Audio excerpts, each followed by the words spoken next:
బలగం తర్వాత వేణు ఎల్లమ్మ అంటూ ఒక ప్రాజెక్ట్ అనౌన్స్ చేశాడు. దిల్ రాజు నిర్మించబోతున్న ఈ సినిమాలో టైటిల్ రోల్ లో కీర్తి సురేష్ నటిస్తోందని తెలుస్తోంది. ఇక అయితే ఎల్లమ్మ సినిమాలోని కథానాయకుడి పాత్రలో నటించేది ఎవరన్నది సస్పెన్స్ గా కొనసాగుతుంది. ఆ సినిమాలో ఫలానా హీరో అంటూ రకరకాల పేర్లు అయితే వినిపించాయి. ముందు ఎల్లమ్మ సినిమాను నానిని హీరోగా తీసుకోవాలని అనుకున్నారు డైరెక్టర్ వేణు. ఆల్రెడీ నాని వరుస సినిమాలతో బిజీగా ఉండడం వల్ల ఆ సినిమా కాదనాల్సి వచ్చింది. ఇక ఎల్లమ్మలో నితిన్ హీరోగా కన్ఫర్మ్ అనుకున్నారు. ఇక సినిమా సెట్స్ మీదకి వెళ్లడమే తరువాయి అనుకున్న టైంలో తమ్ముడు సినిమా ఇచ్చిన షాక్ తో నితిన్ కి కూడా ఆ ప్రాజెక్ట్ నుంచి తప్పుకోవాల్సి వచ్చింది.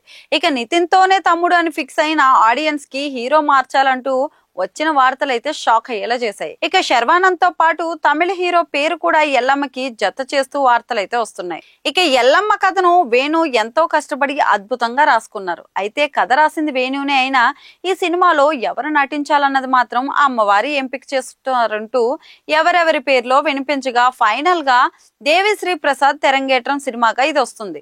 ఎల్లమ్మ ఇది అమ్మవారి స్క్రిప్ట్ లో భాగమే అంటూ సోషల్ మీడియాలో డిస్కషన్స్ జరుగుతున్నాయి. ఇక సినిమా అంటే అంతే, ఒక హీరో కోసం కథ సిద్ధం చేస్తే అది మరో హీరో దగ్గరకు వెళ్తుంది. అయితే అది రెగ్యులర్ సినిమా అయితే ఆ హీరో బ్యాడ్ లక్ అనేస్తాం. కానీ ఇది అమ్మవారి కథ కాబట్టి ఇలా అమ్మోరే తన సినిమాకు కావాల్సిన కాస్టింగ్ ఎంపిక క్లియర్ చేస్తుందని అంటున్నారు. ఇక బలగం హిట్ ఇచ్చాడు కాబట్టి ఎల్లమ్మ సినిమా విషయంలో వేణుకి ఫ్రీ హ్యాండ్ ఇస్తున్నారు దిల్ రాజు. ఇక త్వరలోనే ఈ సినిమా సెట్స్ మీదకి వెళ్ళబోతుంది. సినిమా గురించి దాదాపు ఏడాది కాలంగా డిస్కషన్స్ అయితే జరుగుతున్నాయి. మరి వేణు ఎల్లమ్మ సినిమా ఎలాంటి డివోషనల్ వైబ్ కలిగిస్తుంది అన్నది చూడాలి. ఇక ఎల్లమ్మ కోసం మేకర్స్ సెపరేట్ సెట్ అయితే వర్క్ చేస్తున్నారట. ఇక సినిమా పీరియాడికల్ మూవీగా ఉంటుందని తెలుస్తోంది. సో దేవిశ్రీ ప్రసాద్ ఇన్నేళ్ల సినీ కెరీర్ లో మ్యూజిక్ డైరెక్టర్ గా చేస్తూ అదరగొట్టాడు. సో హీరోగా అతని తొలి ప్రయత్నం, అది కూడా దేవత కదా, ఎలాంటి టర్న్ ఇస్తుందో చూడాలి. దేవి సినిమాతో దేవిశ్రీ ప్రసాద్ గా మారిన డిఎస్పీ మళ్లీ ఎల్లమ్మ కథతో కెరీర్ లో కొత్త టర్న్ తీసుకోబోతున్నాడు.